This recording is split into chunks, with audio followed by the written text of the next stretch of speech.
All right. Hello, everybody. Welcome, and thank you for joining us today. My name is Shirin Jamshidi, and I am a second-year graduate student at Columbia School of International and Public Affairs, focused on global energy, finance, and policy. Thank you for joining us for today's debate, Law Meets Policy, U.S. Sanctions Practices and Policies. First, I would like to thank the Center on Global Energy and Policy, SIPA's International Security and Policy Concentration, as well as the Journal of International Affairs for co-hosting this event. Let me quickly say that this event, like all of those at the center, is being webcast live, and both a full video and a podcast recording will be available on our website and iTunes in the coming days. And for those of you watching online, as well as people here in the audience, you can ask a question for the panelists at any time using the hashtag CGEP events and our Twitter handle at ColumbiaUEnergy. I would like to welcome our panelists, Erich, Ferrari, and Richard Nephew, who will be debating the intention and implications of Iran sanctions from the policy and legal perspectives as they were applied to businesses and individual citizens. Each candidate will be able to make an opening statement, and we will follow with questions. Again, there will be a Q&A portion for the audience and folks listening online. Let me first introduce our panelists today. Erich Ferrari, who's joining us today, represents clients before the United States Department of the Treasury Office of Foreign Assets Control, OFAC, and in the federal courts around the country. Mr. Ferrari actively writes for publication on OFAC administered trade sanctions. In addition, he's often called upon by media outlets such as CNN, the New York Times, the Washington Post, Forbes magazine, and the Wall Street Journal to comment on U.S. economic sanctions issues. Richard Nephew. Richard is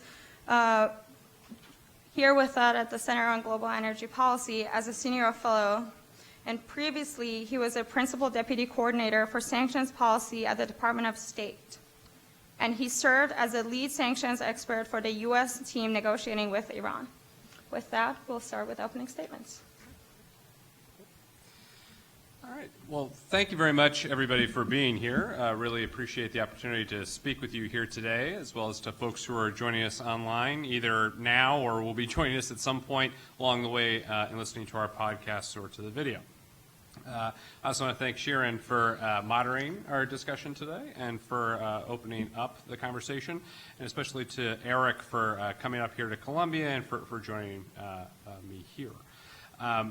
Erich and I have been working together, sometimes in more adversarial roles than others, since, going back a number of years now, at least 5, 6, 7, 8 years. And it may disappoint some folks that Erich and I think, both see some utility in sanctions as well as danger in sanctions. And so any kind of cage match that some may wish to see here probably won't happen. But I do think that sanctions get a bad rap. And so I'd like to use my opportunity here today to dispel some of the myths while articulating some of the problematic choices that lead to sanctions. And I'll make 3 general points. First, sanctions do not fail. Policies fail. Sanctions implemented poorly is one thing, and sometimes sanctions are poorly implemented and poorly designed. But the real reason why I think sanctions mostly fail and why they are poorly executed is because of a policy objective mismatch that often takes place. And so when you're examining sanctions policies to see whether or not they've been successful or not, I think that you need to start off with examining whether or not the policy that supported the imposition of sanctions in the first place was properly designed, properly constructed, and made sense in the start. Second, we shouldn't forget that sanctions are instruments of violence, if they are economic in nature. Sanctioners absolutely should not forget that. But opponents of sanctions should also realize that if not for sanctions, military force would often be the choice used for leverage. We still live in an international community that has requirements for leverage to make diplomacy work. And if not for the use of economic sanctions, then I think military force would often be used with potentially much worse consequences. Third, humanitarian concerns are the responsibility of the government in question rather than sanctioners, even in some of the most brutal cases of sanctions. And I think often people look at humanitarian crises that have sanctions at the root and see the sanctions themselves as being the starting point of the problem, where I think actually, in truth, they ought to look at the original government policies that led to the imposition of sanctions and how they could have been changed. So I'll expand on those 3 points. I think poorly designed sanctions are terrible, and every sanctioner should spend their every waking moment trying to come up with better, more efficient, more effective sanctions. I also think, to a large degree, that has started to take place.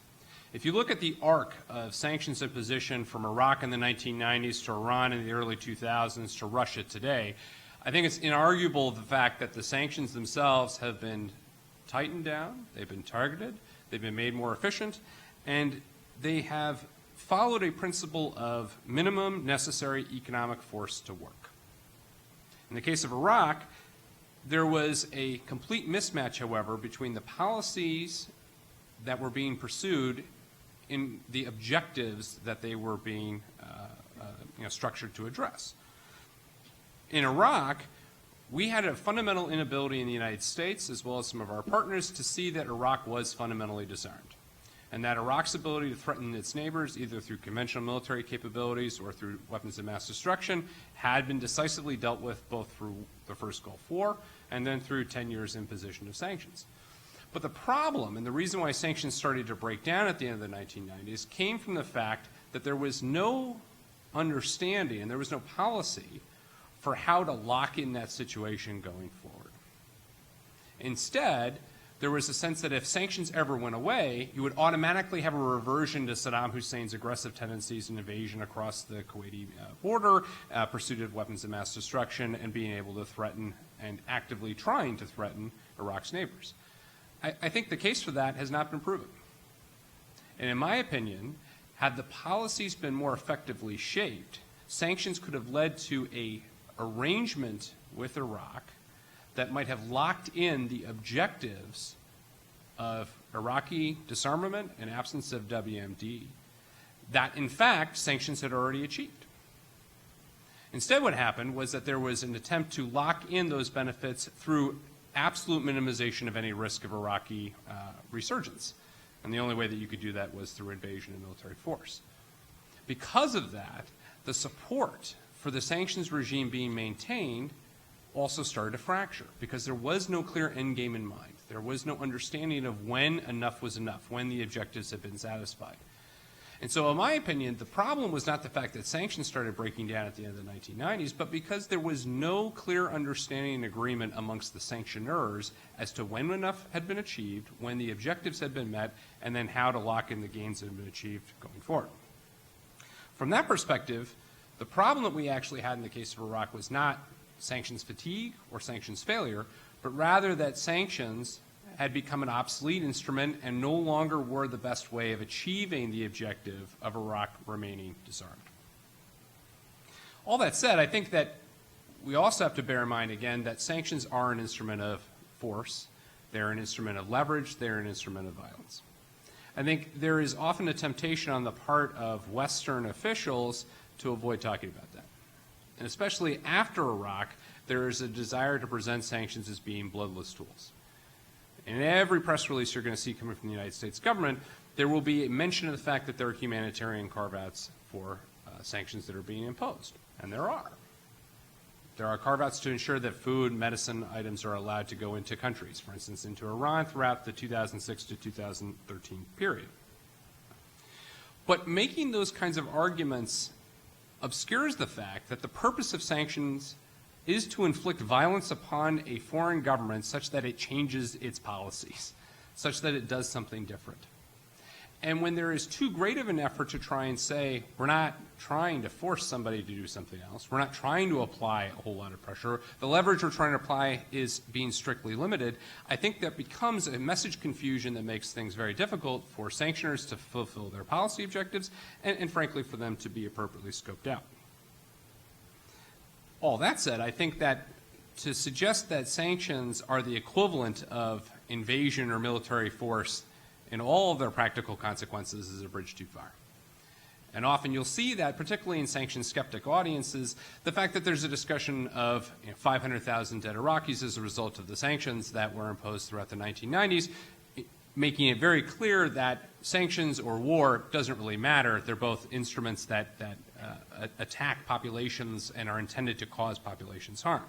I think there's a very practical difference that can be created if sanctions are properly designed between that level of force and the level of force that military force naturally brings, and the level of destruction that is imposed as a result of all that. I also think it's a false choice to suggest that diplomacy purely in and of itself can displace sanctions. Sanctions are intended to create leverage to achieve policy objectives. If simply talking about problems achieves solutions to those problems, I don't think we currently have the dilemma we have in Ukraine with Russia. We wouldn't have had 10 years of conflict with Iran over its nuclear program.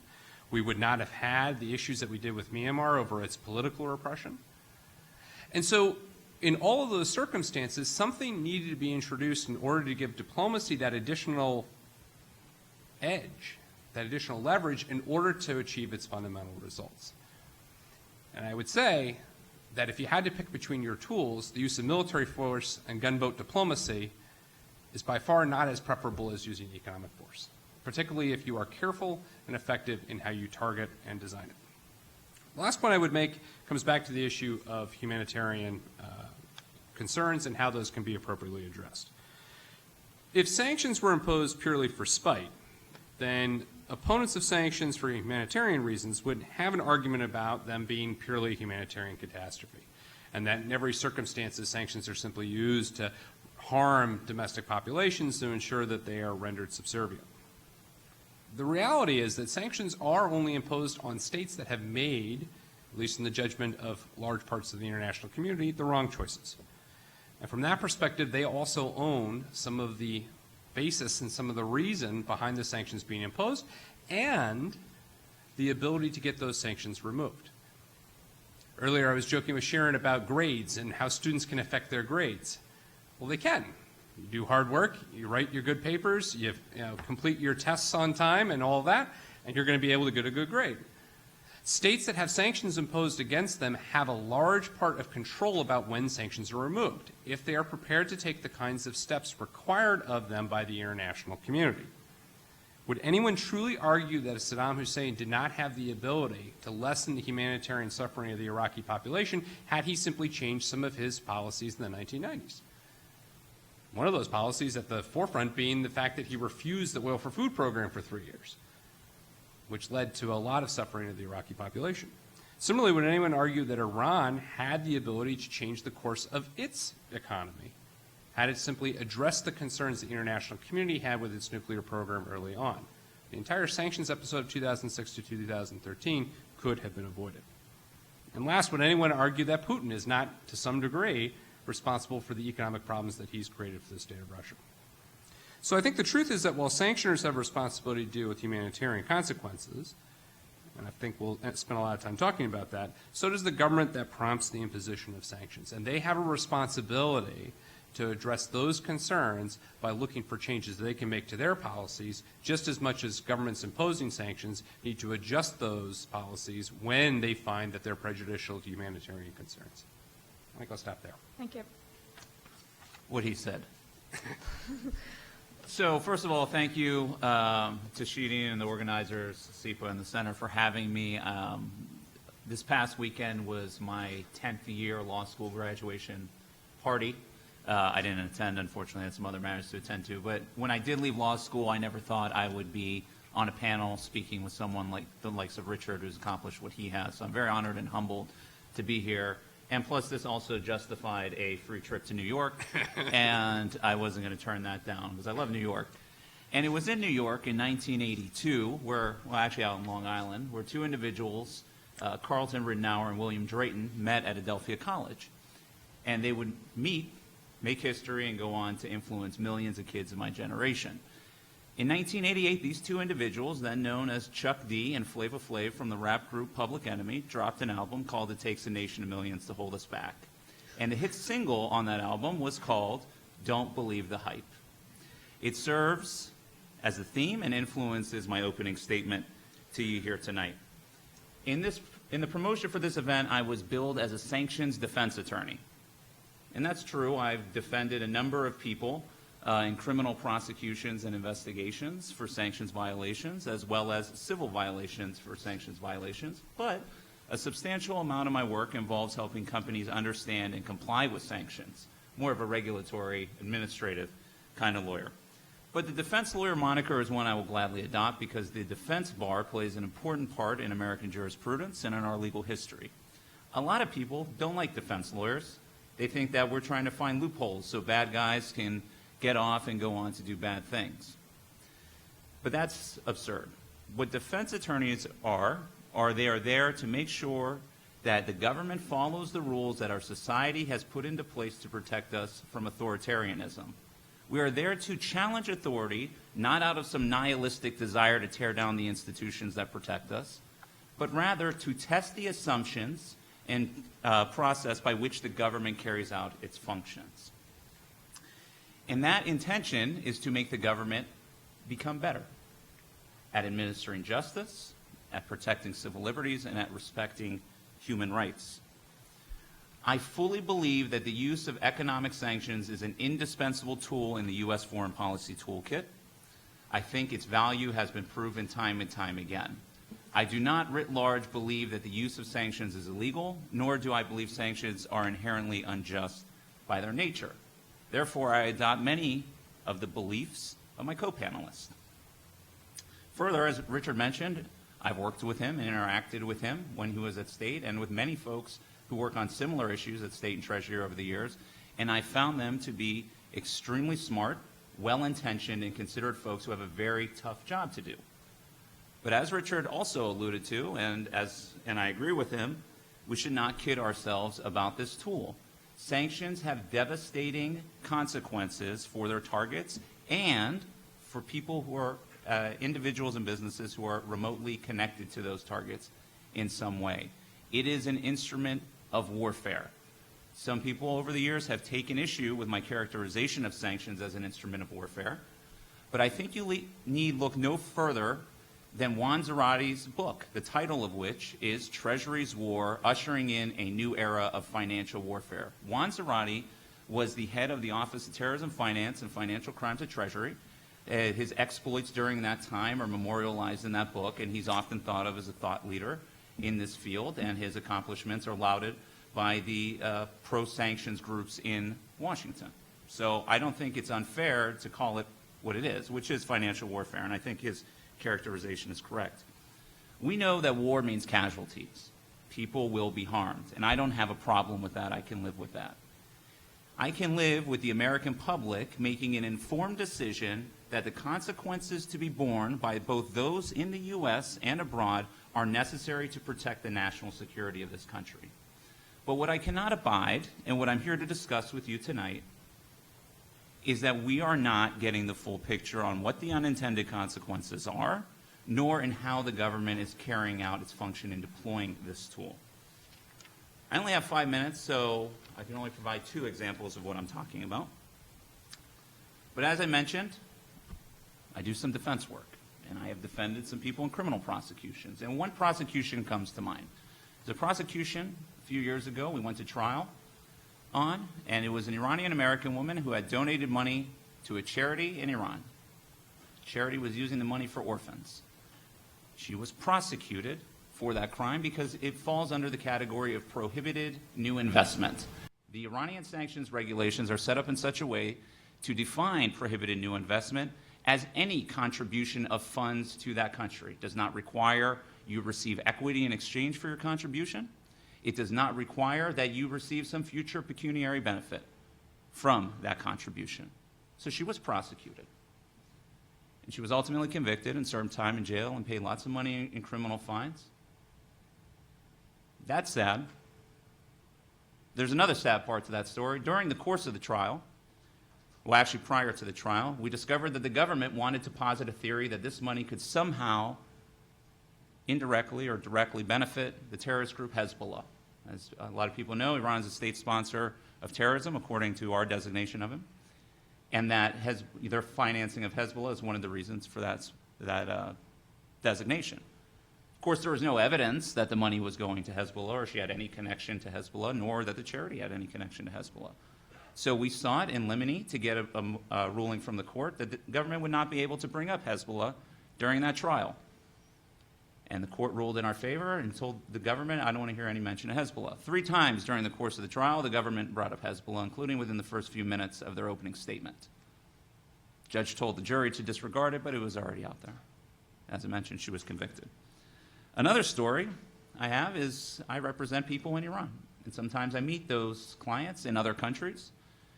And sometimes I spend time with them after those meetings. And I've seen, on at least one occasion, clients of mine go into a pharmacy and start buying out all the medicine in that pharmacy that they can because they cannot get that medicine back home. Now, Richard had mentioned there are carve-outs for exports of medicine and medical devices and food, and that's true, and the Treasury Department has issued guidance on those authorizations. But when you talk to bankers in third countries, they also tell you a story, and this was reported in the Financial Times recently, that Treasury officials visited them and said, don't process any transactions with Iran. Now, I wasn't there in those meetings, so I don't know what Treasury actually said to the bankers. Maybe they misconstrued it. I'm not trying to say that the banker's account is 100% accurate, but here's what I do know, that those bankers refused to process any transactions with Iran, regardless of the existence of carve-outs, exemptions, and authorizations. Ladies and gentlemen, sanctions are a tool of diplomacy, but their deployment is, as Juan Zarate beautifully put it, financial warfare. Wars have consequences, and I think if we're going to deploy instruments of warfare, we need to understand what those consequences are and how they are being inflicted upon their targets. And people should be told what the consequences will be and how the deployment of the tool will be carried out. This is a choice that needs to be made on real information, real evidence, and not spin that you hear from pro-sanctions groups in Washington. And until you start getting that, my advice to you would be to listen to Chuck D and don't believe the hype. Thank you. All right. Well, thank you, Richard and Erich. Great opening statements. So in considering how the sanctions were explained and executed, in practice, where do you see the shortfall of the sanctions in respect to their intended consequences, from the policy perspective and, of course, from the legal perspective? Well, I mean, I guess I would say the real difficulty that I saw in terms of implementation was the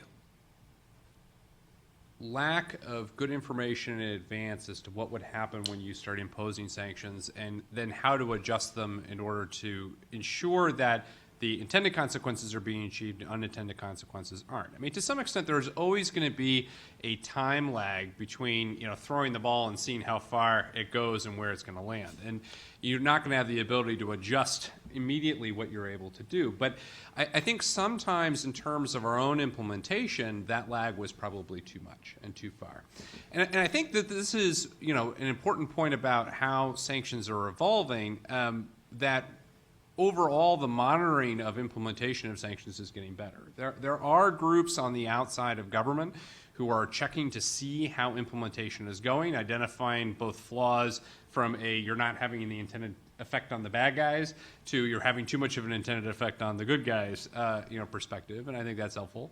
And I think governments themselves are learning how to implement them more effectively as well. And I think, ultimately that level of precision in terms of understanding what the actual impacts are and then being able to develop tools to ratchet them back or pull them forward, that to me is the biggest level of area of improvement that's still required for sanctions implementation. As far as shortfalls are considered from a legal perspective, I think you need to understand that these regulations are oftentimes written to advance a policy, not to account for every potential scenario that could occur. So when you read the regulations, you notice how much room there is for interpretation, which is a good thing for people like me because it gives us something to do and a career. But when it comes to impact on people, there are unintended consequences and impacts on people, because Treasury, when they're writing the regulations, cannot account for every single thing that's going to happen. But what Treasury can do, in my opinion, is to adjust on the fly when they see that there is a major issue, that there is some consequence that was not intended, and that there is a group of people that are being harmed, disproportionately in some cases, and fix that on the fly. And I think the beautiful thing about the sanctions, and although it may sound like I'm bashing them, is that the president and through Treasury has a lot of discretion in licensing certain activities, in providing guidance and that sort of thing. So that's what I would say the biggest shortfall is just the way the regulations are set up sometimes don't account for a situation that may arise that could negatively impact someone it was not intended to impact. Actually, follow on to that is, how do you think sanctions were effective when pharmaceutical companies with contracts to sell medicine and medical equipment to Iran quite legally find that no shipping company will carry these goods and no bank will accept payment from Iran? In this sense, there is a clear human impact as well as business challenge. About 6 million Iranians were potentially impacted because of their life-threatening disease like AIDS. I'm just wondering, in your discussions, Richard, how were those evaluated? Yeah, I mean, I think this is one of the biggest, most problematic areas of sanctions imposition. It's all goes back to the way in which Western economic activity takes place as well, right? We don't have a command economy. And the United States is not in a position as a government to tell a bank that they have to engage in transactions if they don't want to. I mean, this is one of the areas that I think a lot of foreign governments don't quite understand, because they don't have the same sort of commercial, separation from government, relationship that we've had for, 200 odd years. But the ability of the U.S. government to direct a shipping company to carry cargo it doesn't want to carry if there are reputational business risks is something that is just simply baked into how the economy functions. And I think the same thing applies with regard to banks. And so, on the issue of pharmaceuticals, the United States government put out guidance consistently saying that, pharmaceutical items ought to be able to be provided. In fact, we expanded the general licenses that we had for medical devices throughout the imposition of the measures. But that doesn't mean that you found pharmaceutical companies willing to do the transactions or companies willing to do the transportation. And at some level, the U.S. government is not in a position to tell them you must. And if you can't say you must, then the best that you can do is you are allowed to. And then it comes down to a pure economic decision as to whether or not something can take place. I think the related and more difficult area for sanctions imposition is just the stone cold fact that part of the aim of U.S. sanctions against Iran was to try and dry up Iranian supplies of hard currency, their ability to actually engage in imports. Well, at some point that's because you're trying to force the Iranian government to make a decision. I either import steel for my centrifuges or I import medicine for my population. When the government decides wrong and decides to buy that steel as opposed to buy that medicine, I think that creates an even more complicated situation, because then the hard currency reserves that you are building, trying to take away, aren't available for folks to be able to do those sorts of transactions. And then you have the situation that you had of watching, your clients go off to the pharmacy to buy up all the aspirin that they could. So I have a friend who often makes this statement, and I won't have, since this is going to be on the internet, I guess, I won't say her name, but she always makes a statement that banks, and she's talking specifically about financial institutions, but I think it applies broadly to the private sector, banks don't care about foreign policy, they care about risk policy. When you use sanctions, you're deputizing the private sector to carry out the enforcement function in a big way. And as such, when a bank is looking at a transaction, they're like, okay, this involves Iran. If we get it wrong, we're in a strict liability regime. So, a violation is a violation. We're on the hook. It's going to cost us X amount in man hours to do the due diligence to make sure everything is above board on this. And we're only going to make $25 to $50 on a wire transfer. Why would we do this? Same analysis occurs with exporters. The same analysis occurs with shipping companies, so on and so forth. So you see this trend, and it's been talked about a lot, of de-risking, of businesses saying, you know what, okay, yeah, sure, there is an authorization there, but what's it going to cost us if we get it wrong under that authorization? And then this has an immensely huge chilling effect on authorized trade.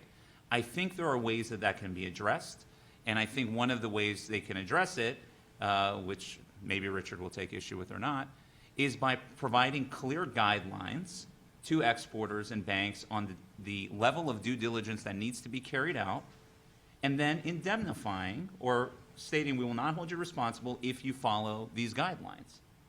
So again, yes, I agree that the government sets out the authorizations but can't compel anyone to actually engage in the trade. But again, you have to think about what businesses are focused on. They're focused on the bottom line and what it's going to cost them to do a certain deal, whether it makes sense economically. So there's other ways you can give them comfort to push them along in the process. So maybe we can take this as an opportunity to start some of the debate that we are still supposed to have. I mean, I think, that makes sense, and I can understand the logic behind that. But looking at it from a government perspective, and even going back to the charity case that you mentioned earlier, I think the number of occasions in which people have deliberately used systems set up for good things in order to take advantage of them to do bad things makes it very difficult for governments to discriminate between which and which is going on. And I think, the flexibility you spoke to does exist. Certainly, the president has the ability to be flexible with implementation and flexible with how the rules are structured, but he doesn't have universal flexibility. I mean, first off, there has to be the issue of establishing precedents that others can follow. And I think the degree to which you provide a carve out for a nice lady who's attempting to do charity work with regard to one institution, it creates a potential precedent for somebody else to do something that's worse, and to make the same argument that they didn't realize that that institution was affiliated with the IRGC or so on and so forth. And that's one set of issues. The other set of issues are purely political. Every time flexibility is used to carve out something from sanctions, there is an accusation that comes flying in from the other side of the debate about how sanctions are being weakened because of some sort of, either weak-kneed approach by the government in question or refusal to obey the law. And I think when Congress then gets involved and adjusts those sanctions to make them more severe, it even takes away some of the flexibility you have. And so from a government perspective, sometimes it's better to be over-aggressive in your more flexible, more deliberate approaches than to run the risk of having things legislated that you might not otherwise want, even if it does cause problems, and again, in those finite cases. And I would agree with that to an extent. And certainly my point about don't believe the hype extends to those from the other side who are blowing things out of proportion, and basically every minor adjustment that's made to a sanctions regime they view as a capitulation to whoever that target may be. So I totally agree with that. But my concern would be the following. Yes, we've made carve-outs, but we can't make them too clear. We can't provide sufficient enough guidelines because bad actors may use that as an excuse or a defense. But at the same time, that's what our enforcement community is there for. That is what our law enforcement is there for, to develop the evidence, to make sure that those who are trying to engage in that type of conduct are caught and brought to justice. I don't think a few bad apples, because I don't think the overwhelming majority of people are looking for ways to skirt sanctions, should ruin it for everybody else. And particularly when we have the type of unintended consequences that can arise through some of the issues we're discussing here tonight. Right. Switching gears a little bit about David Cohen, Undersecretary of Terrorism and Financial Intelligence at the Treasury Department, has famously emphasized the implications of sanctions on forcing Iran and Iranians into backdoor banking, which has made it more difficult to trace the money.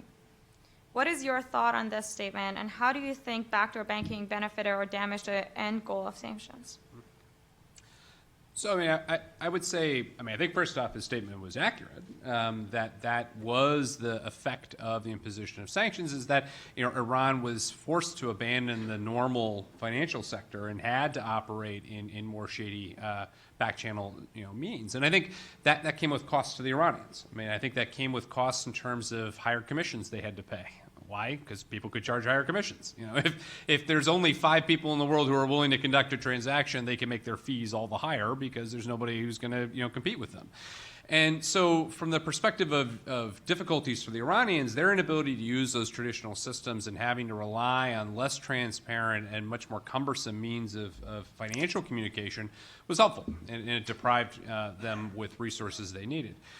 At the same time, I think the negative of this is that it also helped create alternative financial mechanisms that we might still see blossom. I mean, one of the difficulties of sanctions is once you've shown someone what you can do, to some extent you can't do it again because you have given every incentive for the people on the other side of the transaction to de-risk and to be able to take precautions to protect themselves. And I think the case, can be made that Russia, for instance, is highly unlikely to ever get itself as heavily in debt to foreigners as they are at present. Why? Because foreign debt is being used as a weapon against them right now. And I think, to me, that's the bigger question to fall out of David's comment. It's because you have now created marginal financial sectors, what happens the next time you have to deal with Iran? What happens next time you have to deal with the next Iran itself? And I think that's just an area in which you have to make a decision that the cost of creating those additional avenues for sanctions evasion is really worth it. And that's when you have to make a decision that your policy objective that you're using, the sanctions to pursue is also worth that kind of risk too. So David Cohen is likely smarter than I will ever hope to be, and he's also now the deputy director of the CIA, so he probably knows what I had for lunch today. That said, I strongly disagree with his statement as far as it being a good thing. My thinking has always been, if Iran is engaged in all this bad conduct, why are you going to push them into ways where they can be even less transparent? Wouldn't it make more sense to have the ability to track where the money's going and how it's going, and be able to gather intelligence from that? There are good arguments on both sides of the table. Here's what I can tell you as a lawyer, a defense lawyer who practices in this area.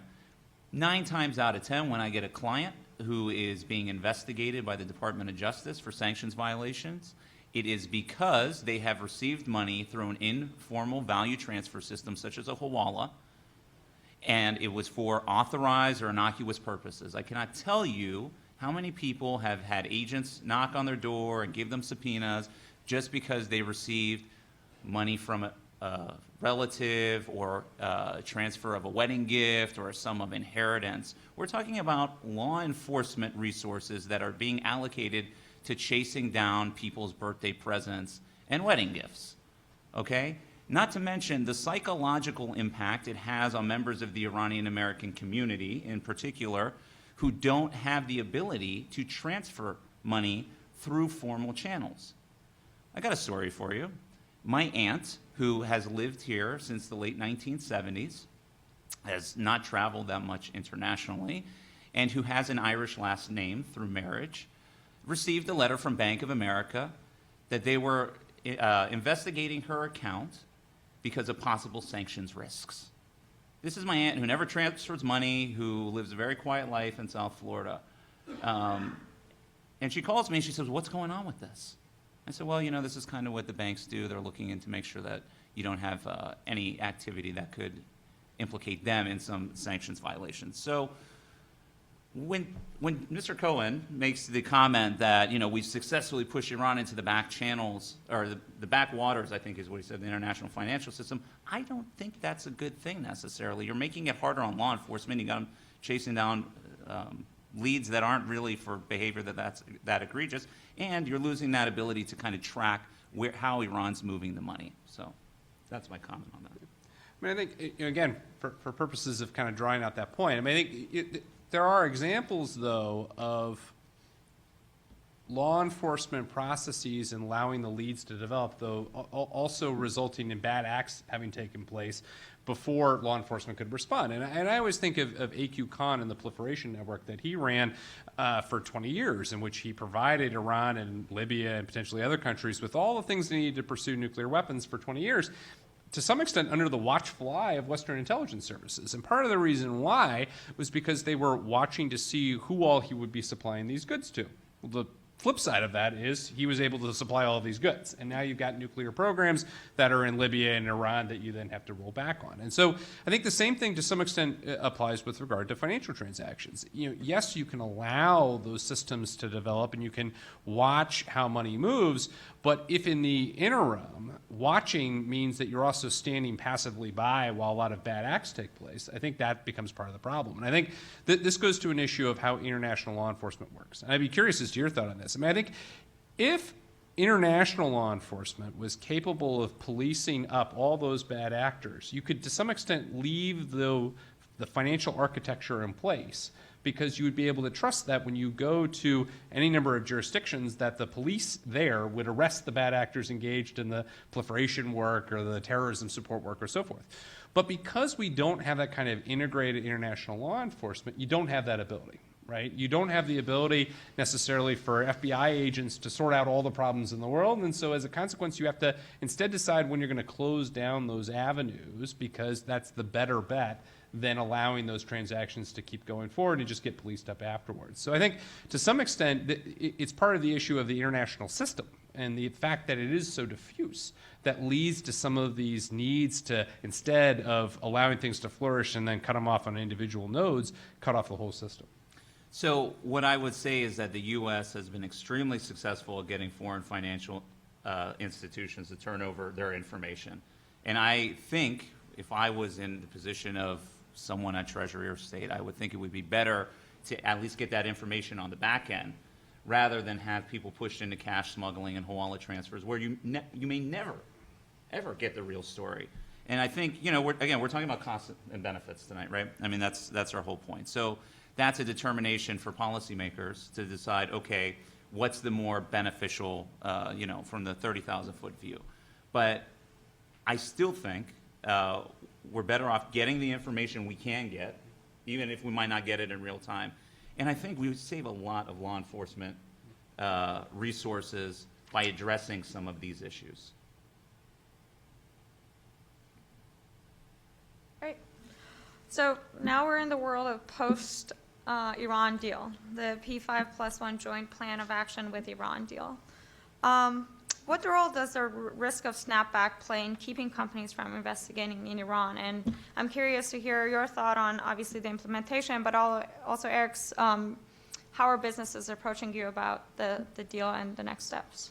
I'll let you go first. Okay, so we'll switch it up here. As far as how businesses are approaching it, I think, look, everyone was very interested to see what was going to happen. Okay, I don't think there's anybody out there who just was completely disinterested. The companies that are going to do business in Iran were either doing business in Iran before or have mechanisms in place to ensure complete compliance, meaning that they're so far removed from the U.S. that it's not a legitimate concern for them. That's the sense I'm getting from businesses. People who were on the fence after seeing the sanctions relief that came out of the Joint Comprehensive Plan for Action were not, okay, let's go into Iran. They're like, you know what, there is too much risk still involved. There's too many unanswered questions. Iran is not a market that's very transparent to us. We have to vet a lot of people. There are a lot of allegations that there's strong IRGC control in the private sector, and it's just more headaches than it's worth. So that's kind of what I'm hearing from business. People who were either there before or were really revving to go are going in. But most people are taking a more cautious approach. Yeah, and I'm hearing much of the same. And I think, you know, to some extent that is an unavoidable consequence of how difficult doing business is inside of Iran, and the fact that there's still the possibility of sanctions either being reimposed or the whole deal, you know, breaking down. And it's not just an issue of snapback, but, you know, there's a very real chance that there will be some kind of violation on Iran's part or implementation crisis that'll emerge that will make it necessary for the sanctions regime to come back together. And I think if you're a multinational institution with billions to spend, that's a risky proposition. I think what's most complicated about that, though, is to some extent this can be a self-fulfilling prophecy. And the degree to which business is turned off of going to Iran because of the threat of sanctions leads Iran to decide that it's not getting the sanctions relief it deserves and then walk away from the deal, I think is pretty high. And we're already starting to hear some of those noises coming out of Tehran. Now, to some extent, that's self-serving. You know, it's better for the Iranian government to find the West at fault for why sanctions relief isn't working than it is for them to find their own bureaucratic inertia and red tape responsible. But I think there's an element of truth to it as well. And I think, you know, ultimately, even though it appears that some of the discussion that happened in Washington last week about this whole issue of dollarizing transactions may have been people leaking the contents of quiet staff-level conversations as opposed to decisions that are about to come out. I think this speaks to both the need on the part of Washington to keep thinking about ways in which they can make sure sanctions relief flows, and the inherent politicization that's going to come along with that. And I don't think it's going to be easy for the Obama administration to even do small technical adjustments to sanctions without prompting the outcry that you're giving new concessions away to the Iranians. And I think to some extent that is going to be the central challenge for both the rest of the Obama administration and then whoever comes forward. How they can continue to make sanctions relief work so that the nuclear concessions work from the part of Iran. That's just going to be a challenge. I think just to add on to that point, the last time Richard and I saw each other was at a conference in Houston, and I asked the question, because my role was to discuss the JCPOA, I asked the question, who in the room thinks that the Iran deal was bad? Everybody raised their hand. And then we started getting complaints about, well, why doesn't the U.S. get any benefit from the Iran deal? Why can't we do business with the Iran deal? So when I talked earlier, again, I keep going back to the opening theme, don't believe the hype. The discussion and the debate that's going on in Washington is very misleading. The reporting on it has been very misleading because papers need to sell stories, and a lot of the information they're getting are from some of these kind of groups that we were talking about that would flip out over the dollarizing of the Ayatollahs or things of that nature. So I think your point is well taken and completely accurate. That's not very debate-like, but I agree with you.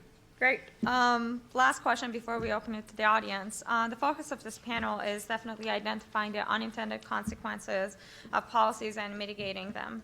If you wanted to revise the sanctions to minimize its negative consequences, what would you have done? We'll go with you again. The question was, what would I have done? Right. Well, if I was Richard Nephew in 2013, I mean, and I've been an advocate of this for a long time in one sense or the other. I think that, at least in regards to Iran, that there needs to be a direct banking channel between the two countries to facilitate authorized trade. I've said it time and time again. A lot of people have disagreed with me, a lot of people have agreed with me, and a lot of people have said, I don't know. That, in my mind, is still something that could resolve a lot of the issues that I've been talking about tonight. Maybe not all of the issues, but some of the issues I've been talking about. I also do think that there needs to be guidance from the Attorney General that identifies what types of sanctions cases U.S. attorneys' offices around the country will be able to prosecute. Right now, U.S. Attorney's office, if they want to bring a prosecution against an individual, they do have to report that to Main Justice, the National Security and Counterespionage Section. But there aren't, that I'm aware of, any internal guidelines that say, look, we're not going to go after this category activity or this volume of activity. I think that would be extremely helpful. And also the suggestion I made earlier about providing clear guidelines on the due diligence obligations of parties who are engaged in transactions with sanctioned targets. Those would be my three things I would push for.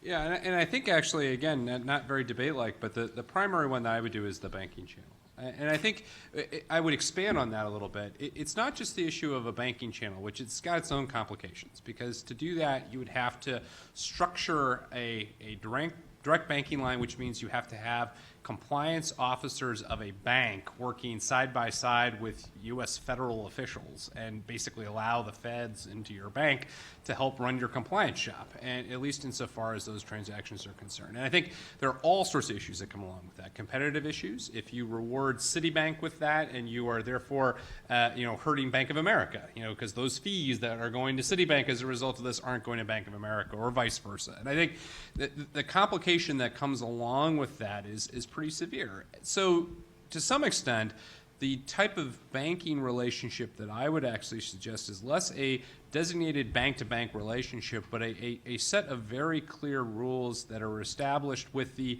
ability for a bank to get hotline access to licensing from the Treasury Department for individual transactions. And I think that this is the bigger issue that I see. It's not that there aren't systems established to allow transactions to flow, it's that they take for a long time. And so if you're a bank that's trying and willing to use things like general licenses to move food items from the United States to Iran, and it takes you 6 months to do it, well, you're going to automatically class out your smaller ag firms because they can't afford those kinds of fees. And you're going to be automatically dealing with the big food companies and whether or not they're prepared to do that. I think those sorts of bureaucratic hindrances are not because people at OFAC are slow or trying to be difficult. It's because they got, thousands of licenses they have to review. So I think what I would suggest is, rather than having some sort of designated bank channel that is one bank to another bank and it's set up and structured, I think that you could have a set of procedures and authorization mechanisms to allow certain types of transactions in certain classes to get hotline through the system, hotline through the process, and then related to that, make it international. And I think one of the things that's most interesting about U.S. sanctions and how it works, the U.S. government has claimed the ability to say, you either do business in our country or you do business in a foreign country. You can't be both. Okay, that's fair enough. That's protecting your own financial system from being penetrated from the outside. But the reverse is not true.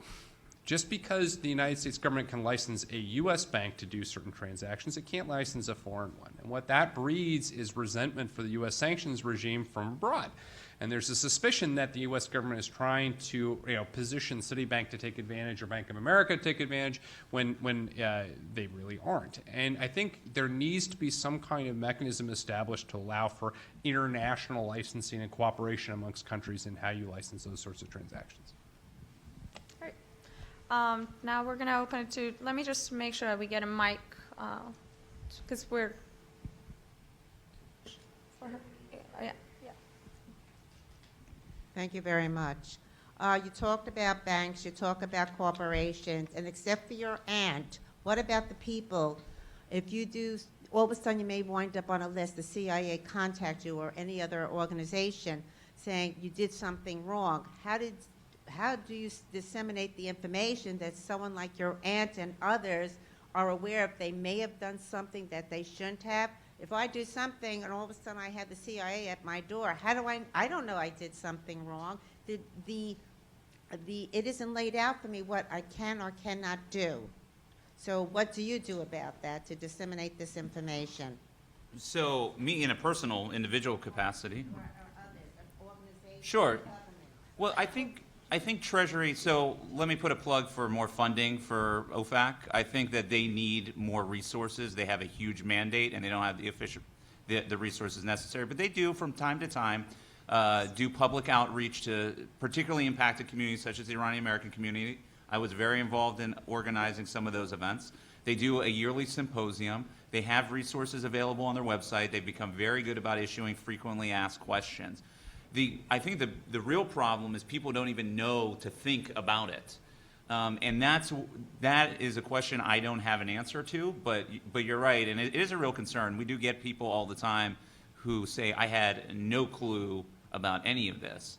And from a legal perspective, one of the big problems I've had with criminal prosecutions of these cases is that the law, as it's settled now, requires willfulness for you to be criminally prosecuted. So you would think that means you have some understanding of the sanctions. But what the courts have interpreted it to mean is that you knew there was an embargo. Not that you knew about the licensing under the embargo or you knew about the specific prohibitions, but rather you knew there was an embargo, you engaged in activity contrary to the embargo, therefore you have met the requirement for willfulness. So I think your point is well taken, and I think it's an important topic. That's all I have on it, though. Yeah, I would just say, I tend to agree with that. There's a lot of guidance that's out there that covers, particular jurisdictions and how they can be potentially affected. To some extent, it's always going to be incumbent on a person to look at those rules if, in fact, they are engaged in transactions with potentially sensitive jurisdictions. And give you an example. Let's take it out of the Iran context. Let's talk about Cuba, right? Americans have known for a very long time you're not allowed to do business with Cuba. You're not. And you're not allowed to do transactions with Cubans. A lot of people, including well-educated people who understand some of these things, didn't realize it's illegal to smoke a Cuban cigar outside of the United States, or at least was up until about 2-3 weeks ago. And so there are rules that seem esoteric that you might not be able to find. And I think, to me, this goes back to a question of how the prosecutions actually then evolve. To some extent, yes, it's true that there is always going to be a different standard for how willful you have to be. But I think that I would at least find it very hard to believe that the volume of cases of people who smoked a Cuban while they were in Europe being, sent to prison for 4 years or being fined millions of dollars are fairly small. And I think the bigger question, to my mind, is not whether or not there's enough information out there. There is. You just have to know where to look. It's how you get that information easier to find. And then it's having the guidance go out to the attorneys generals and others about, all right, we're not going after everyone who smoked a Cuban when they were in Paris. We're going to only go after big transactions and big fish. But again, you have to be sensitive about how much of that information you put out there, because then you have people who walk right below the de minimis lines, and that's always going to be a problem. Just to make sure, we have a question up here, and when you ask a question, please state your name and your affiliation. And to our Twitter followers, please send your questions. We're going to read them here. Hello, yeah, I'm from the journalism school. I'm a student over here. So I wanted to know, would you agree that sanctions are a tool of the strong, basically? That if you're powerful, if you're in a good position, only then you can use sanctions in your toolkit. And I'm thinking particularly about India. So recently, the UN has designated Jaish-e-Mohammed as a terrorist organization, but China vetoed it and said that the leader of the organization is not a terrorist, even though the organization is. So, I mean, could sanctions be a kind of middle ground for a medium-sized country, medium-sized economy like India? I mean, what do you do in such a situation? Yeah. I would say that if sanctions are a tool of the strong, that's because the strong just have a lot of tools, right? I mean, you can make the same argument about military force being the tool of the strong. Countries with microscopic militaries aren't attacking the United States, and they're not going to be attacking a lot of large, conventionally armed, militaries. So to some extent, that's just the international system and how it works. I don't think, though, that means that sanctions can't be used by smaller states. I think the question is, do they have the domestic legal infrastructure to be able to do it, and the willingness to take those sorts of steps? If India were to say right now, today, we will not allow anybody to invest in our country if they have any trade ties with the following, right?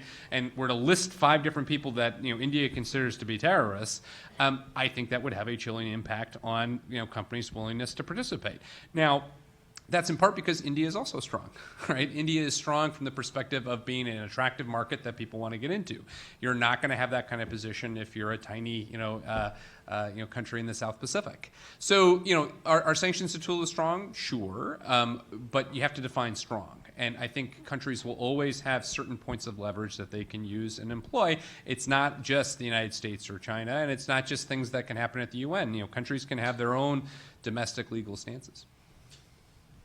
We have a question there. Yeah.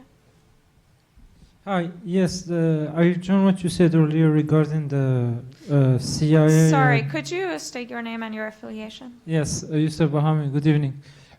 Just to join what you said earlier, what is worrying probably the CIA and the FBI is the fact that they cannot intervene in many transactions, not just related to Iran, but many other countries. So what is the added value that the Interpol can play at an international level, since it's a regulation agency that is tied with the UN and other international organizations within this context of action? Thank you. I've got a very quick thought on it. I mean, if you look at Interpol and you look at the Red Notice Register that they administer, a lot of those folks who are on the OFAC SDN lists, not a lot, but from time to time, people on the OFAC SDN list also appear on the Red Notice Register. So I think Interpol plays an important role in assisting law enforcement to identify, track, and bring to justice sanctions violators. Outside of that, outside of the day-to-day administration of sanctions, at least from a U.S. perspective, I don't know. It's just not an issue I've really thought that much about what their utility would be. I don't know if you have additional. Yeah, I mean, just one. I mean, I don't think that legally they function as a international law enforcement entity. It's more of an information passing agency. It's so that way the police force in the United States knows that somebody in Switzerland did something they're not supposed to do, or and so forth. I think, though, that Erich's right. There are ways, though, in which that could be improved, and it really does come down to a question of how countries decide they wish to use the red notice process, and whether or not they have that ability to prosecute people or to arrest people and extradite people associated with some financial crimes and so forth. And I think, frankly, the Panama Papers dispute that the international media is so gripped with now may be a very interesting test case of some of this, as we start to see a lot of political leaders and business leaders getting themselves ensnared in a lot of corruption scandals. We might see that people are going to be finding themselves in pretty hot water legally, internationally, because of violations of various different countries' rules and regs. We have one question here and then over there. Hi, here's Han from Columbia Journalism School. Because recently, the U.S. prosecutor arrested Reza Zarrab, the guy who were facilitating the transaction between Iran and Turkey on the gold trade. I wonder, but he is one of the person in a web of companies, and also behind him is possibly a government officials. So I wonder if U.S. would go after officials which you briefly mentioned earlier, but what is U.S. stance on Turkish government on this case?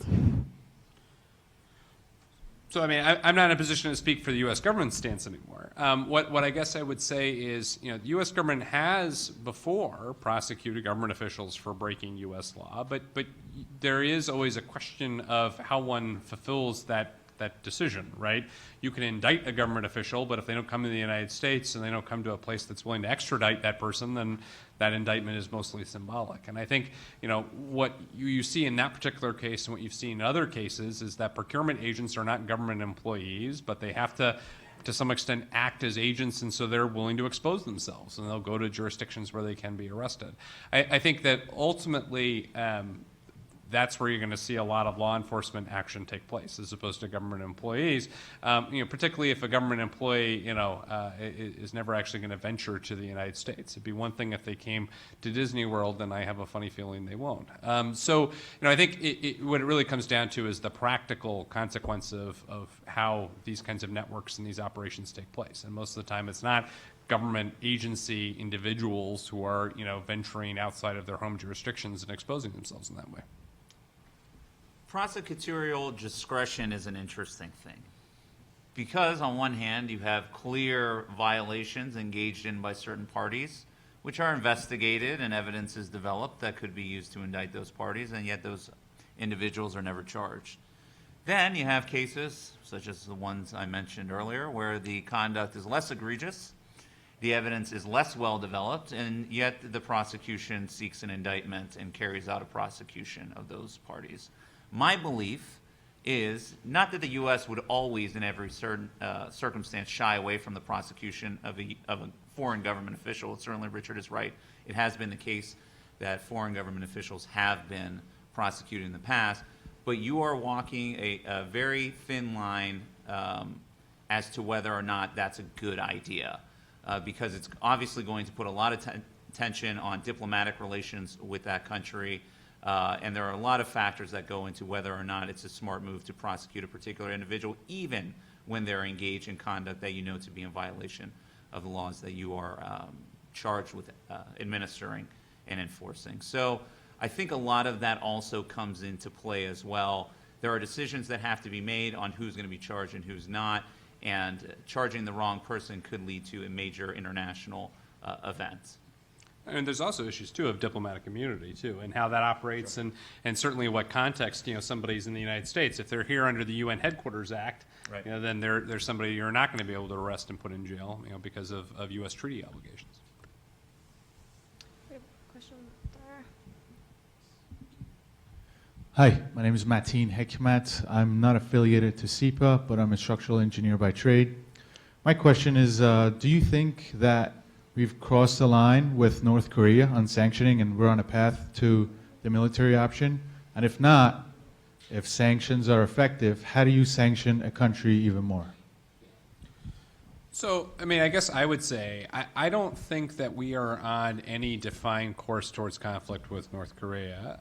I also don't think we're off a course of conflict with North Korea. I mean, I think that the possibility of military action involving North Korea remains high. It's part of the reason why we have as many people as we have in Korea, and the DMZ is as active as ever. And I don't think that sanctioning necessarily changes that trajectory, either way. I think that the bigger issue, frankly, with regard to military action in North Korea is the degree to which the North has established a pretty firm deterrent in its ability to attack Seoul in the event of hostilities and what it could do, even taking aside the issue of nuclear weapons. I think what this points to, though, is a question that's I think more important, which is the degree to which sanctions can achieve a diplomatic outcome with regard to North Korea. I think that for the first time that I can remember, sanctions are really starting to go after regime interests in a serious way. You can look at previous cases like BDA and going after Kim Jong-il's assets and some of his affiliates' assets, back in 2005. That had some impact. Now the sanctions regime is directly going after the economic foundations of the country. And I think to some extent, if the North Koreans take the right lesson from that and see the dark path that can potentially lead down, then that means a path back to diplomacy still exists. The real difficulty with North Korea is they don't particularly care too much as a government about affecting their population. And I think when that exists, your ability to use economic leverage to change policy is much less. And so I think there is still a possibility of using sanctions to get a diplomatic outcome out of this. But I think that the nature of this particular target makes it difficult to see how that's achievable if the North doesn't actually have a real mindset change. And I think this goes down to the issue of China and how the Chinese are able to intervene with North Korean leadership at senior levels to convince them that the future of the Kim family and of North Korea's regime lies in accommodation and reconciliation as opposed to continued nuclear developments. Yeah, I think the only thing I would add to that, one, I agree, I don't think we're on a path to military confrontation. I think if you look at the new North Korea executive order, it's a best of sanctions. You have some blocking aspects to it, you have some comprehensive trade prohibitions aspects to it, and you have some sectoral sanctions aspects to it, whereby they identify parties operating in certain industries. And this is something that came out of Ukraine, this concept of, as some sanctions experts have called it, micro-sanctioning, whereby you identify certain parties operating in key industries in that country, and then you place certain restrictions on them. And the reason why that's a beautiful thing is because it gives you leverage to ramp up or tighten the screws, right? If you go too hard and too fast on a target and they weather it, well, then you lose the impact of the sanctions. But if you can apply some restrictions, apply some pressure, and then if the bad conduct continues, you can kind of squeeze a little bit harder and harder and harder by adding additional prohibitions.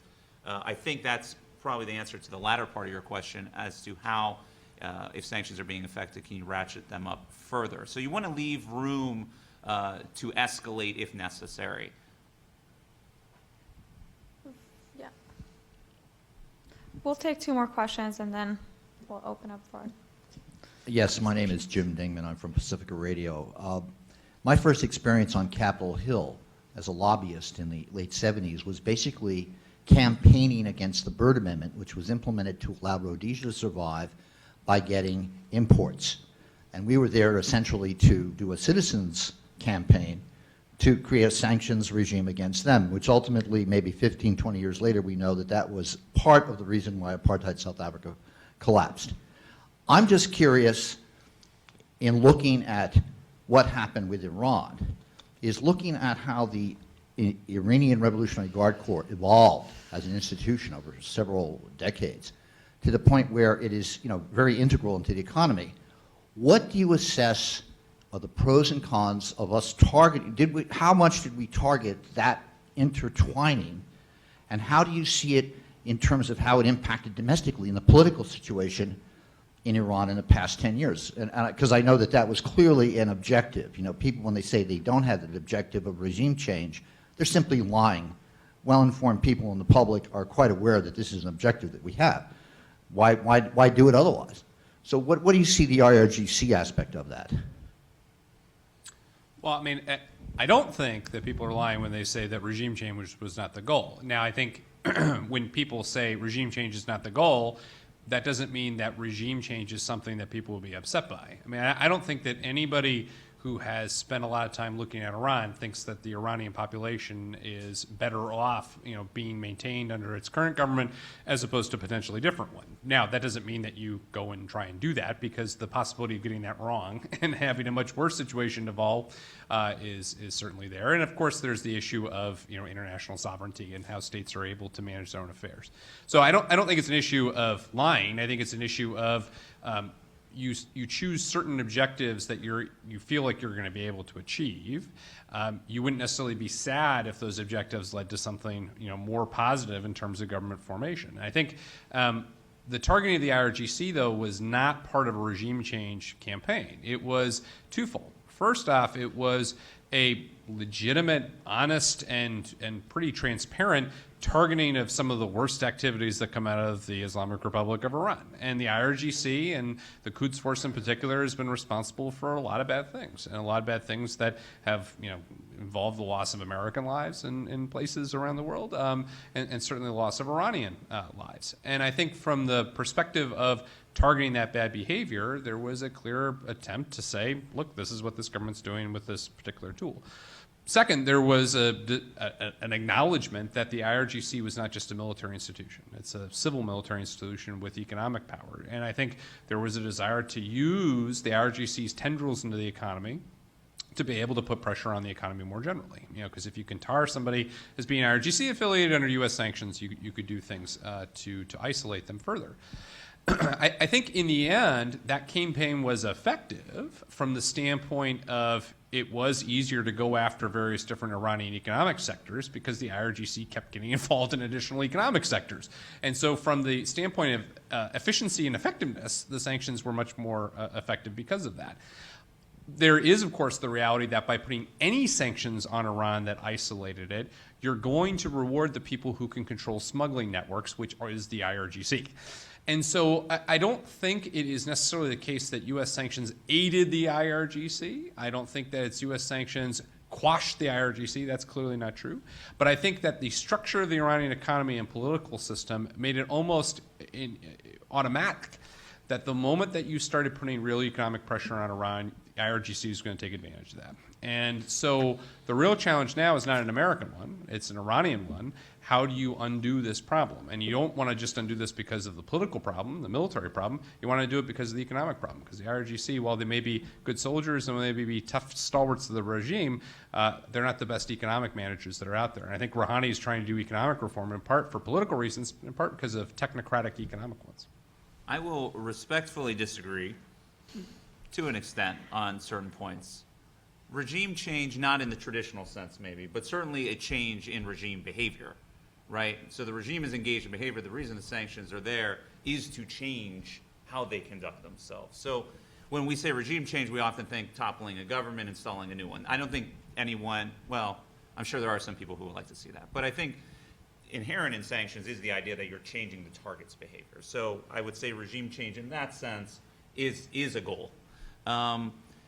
When I hear from clients, both internationally as well as in Iran, and even those who are here who've been doing business with Iran for a long time, is that as sanctions tightened, they, members of the private sector were pushed out, and those who had the ability to move money around and who had that luxury, IRGC, took over more and more and more of the economy. I'm not a person who's studied this issue academically in depth to say whether or not the data bears out to support that, but these are the anecdotal evidence or information that I receive is exactly that sanctions have benefited the IRGC. I met with someone not too long ago who had been placed on the OFAC SDN list for part their proliferation efforts. It was an interesting conversation because he said to me, I haven't dealt with anybody in that world for such a long time, and now I'm on this list. And yet the really bad guys out there who everybody knows about are just have carte blanche to do whatever they want. And I thought that was interesting. probably a discussion for another time, or we can talk offline about the designation process and how that works. But I do think the IRGC has, at least on some level, I don't know how extensive it is, benefited as a result of our sanctions targeting Iran and the ramping up of those sanctions. Great. One last question. Hello, my name is John Hartman. I'm a member of the public. You were talking about that we're getting better at sanctions generally. And I just wanted to see if you could tell us why you think that. And if you could describe the internal dynamics of how they're actually playing out with our targets. And is it different power structures? People are afraid of losing power, or how it's being withheld if you don't. I mean, within the society. So.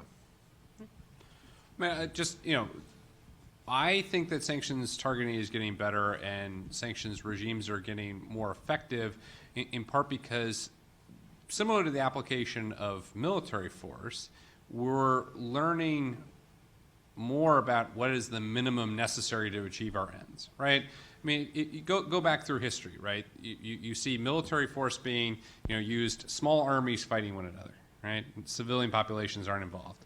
And then throughout the evolution of warfare, civilian populations get themselves more and more involved to the point where you have more civilian casualties than military casualties. And you can look at the early history of the 1900s as an example of the kinds of damage that can be done to civil populations.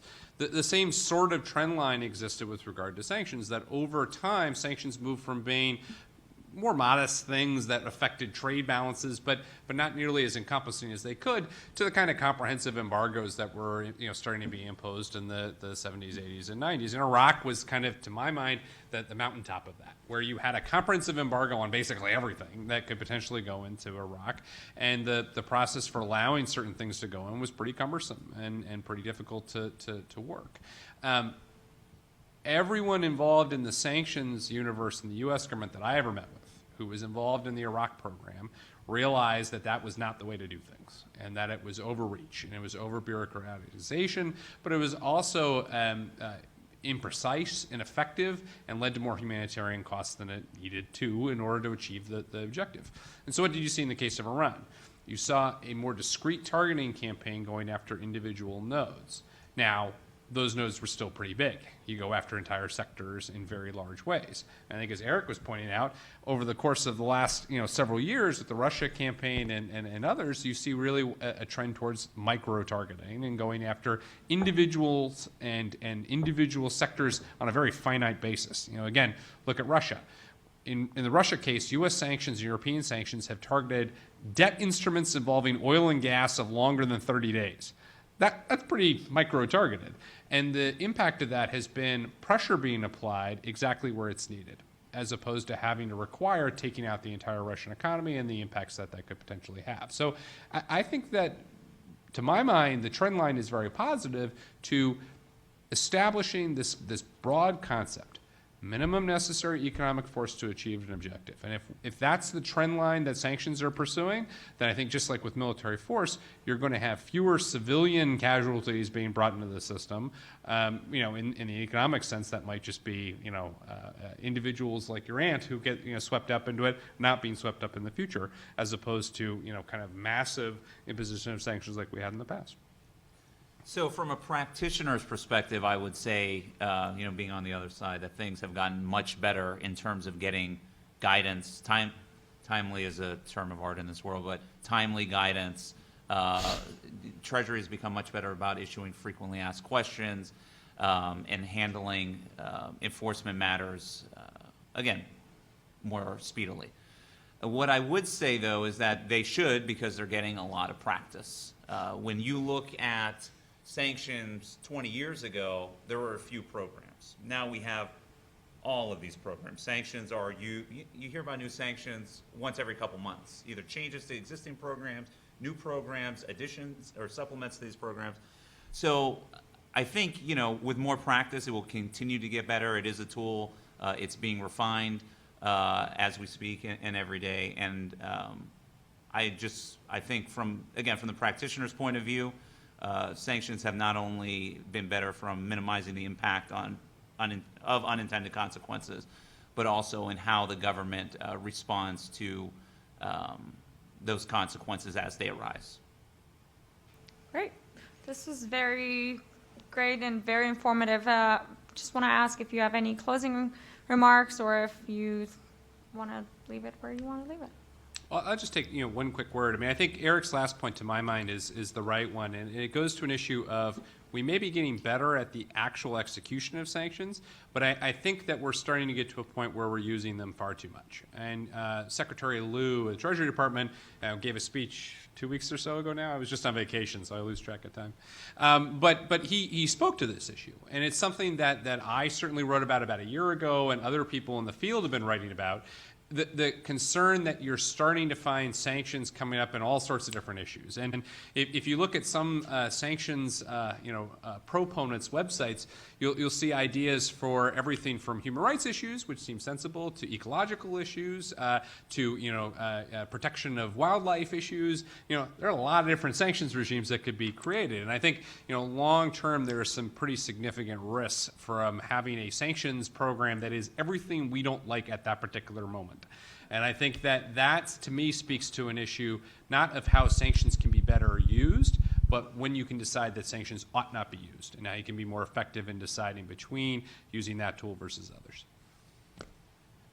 What I would say, there's a poster in my office of the Statue of Liberty, and below it says, "In God we trust, everyone else better check with OFAC first." If you are engaged in any kind of transaction or activity with a country or with a group or party that has been in the news a lot lately, I think it's worth looking into it further. I know there, and I agree with the point that was made earlier about how are you supposed to even know.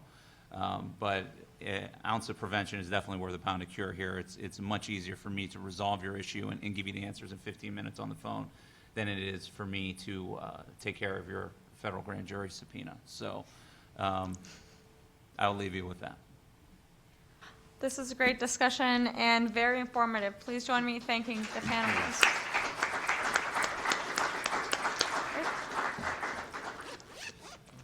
Thanks. Too bad. Sorry, yeah. You sparred a little bit. But it wasn't quite. I don't think I'd call it cake. Yeah.